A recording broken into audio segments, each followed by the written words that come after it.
Pues ya una de las experiencias de ayuda que tenemos con el Ayuntamiento de Barcelona es la Mediateca. Es un caso concreto de cooperación que tenemos, que desde FES la gente puede a través de la Mediateca, a través de la página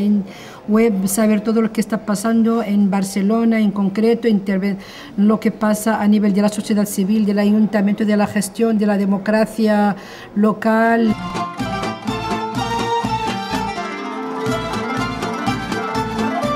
De la transparencia y todo esto nos ayuda a nosotros también a aplicar algunos modelos, a seguir algunas pautas y también a definir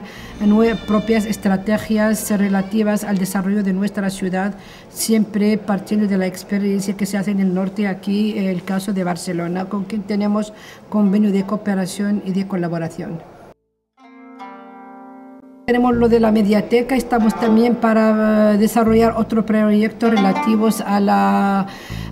democratización, a la gestión administrativa, también a lo de igualdad de género y a la participación de la mujer en la política, a la mejor gestión de los barrios, también a los barrios ecológicos.